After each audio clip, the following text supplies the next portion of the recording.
Hey, so today I'm going to talk to you about Sammie. Sammie is my heart dog. He is our pack center who each of us turn to for various needs. Sammie's a chameleon and can literally mold into anything his family and pack need.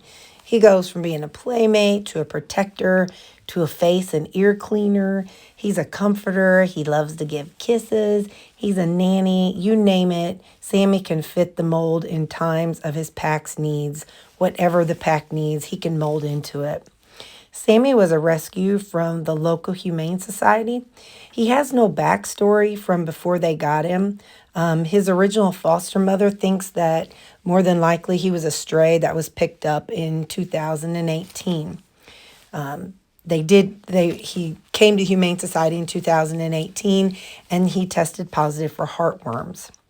When they got him, they aged him at an estimate of about 2 years old. So he was born around sometime in possibly 2016, which means he's about 7 right now. While he was going through heartworm treatment through the Humane Society, he was living with the foster mom who actually lives a couple blocks away from me. During heartworm treatment, a dog needs to stay really calm to avoid the worms that are dying from the treatment to be released out into the bloodstream. So instead of keeping him there at the Humane Society, they decided to put him with the foster mom. Heartworms are worms that come from a mosquito bite. A mosquito draws blood from an infected animal and picks up some of the baby heartworms. And then the mosquito goes to bite another animal that isn't on treatment and deposits the baby worms into their bloodstream. So those heartworms then grow into foot-long worms. And if they're left untreated, they can multiply into like 200-300 worms that just go to the heart, lungs, and arteries. This in turn causes serious health issues and potential blood clots and deaths. Same as a human with blood clots.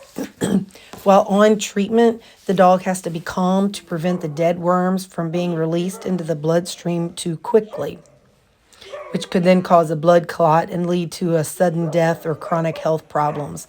Because as they dissolve, they're flushed out into the body. And so ideally, they're just naturally released as they die off. Sammie stayed with his foster mom, Susan, until a couple weeks after his treatment was done, and then I was able to adopt him. I went to her home to meet him, and when I sat down on the floor, he ran right over to me and was licking my face and giving me love and affection. He rolled onto his back, and that started our bonding relationship. He officially became part of my family on March 20th of 2018. I brought him home, and at that time I had Callie, who you all have met. I also had a foster dog named Finn, who a few months later was adopted to somebody else.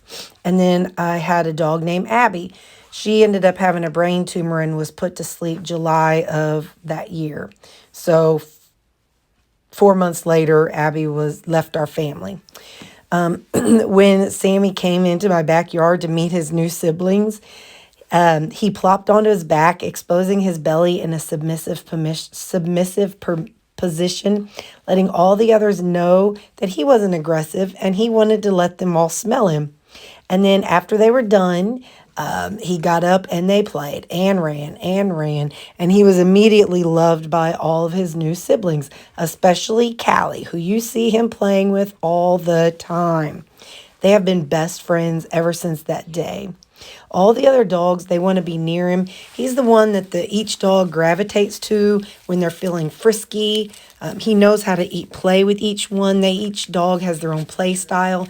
And Sammie has really done well at adapting to their play style. And so he's learned, how each one plays, even our little awkward Lou. One of the coolest things about Sammie is that when a threat is detected in any way, whether it's a stranger or if the other dogs are playing too rough, he always comes to find me. One time, Baxter and Callie were playing. I was laying on the bed, and Baxter and Callie were playing on the bed, and he was unhappy at how close they were, so he came and laid across my chest just to protect me from one of them hurting me. The difference between my dogs overall is that Lou will seek out strangers to announce their presence. Baxter will go to the stranger and try to attack them. Sammie will always come to check on me and make sure I'm safe, while Callie will seek out the stranger because maybe they will pet her. But that is my family, and that's Sammie. So that's what I wanted to share with you today. This video is about Sammie, and he just really is the center of our family, and he is the love of my life. And you know, you can even see he's there. He attends to each dog in different ways, meeting whatever needs that dog has in that moment. So I'm going to let you finish up the video watching these wild dogs and their antics. Okay, bye. Get your brother. Get him, Lou. Get him, Lou. Get him, Bubba. Oh, he's come a long way. And these past few years, although he does get a little bit persnickety if Sammie doesn't play the way Lou wants him to play. And he comes back for more. That is where Sammie sleeps. He sleeps all up against me. That's my elbow. But I can't move. Like, that's my elbow.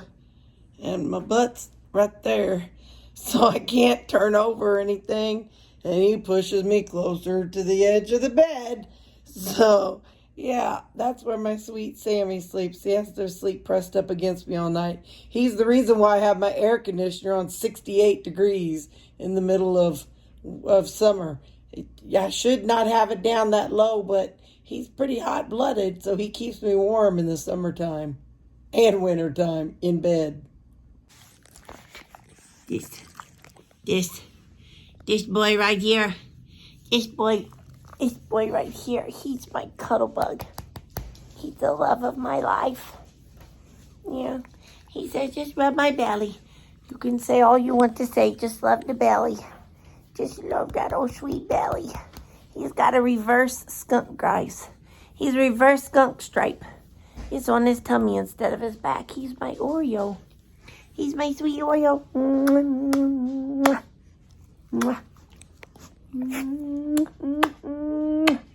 He's my good boy. Look at that belly. He's a good boy. Oh, he's a good boy. There you go. That's my Sammie.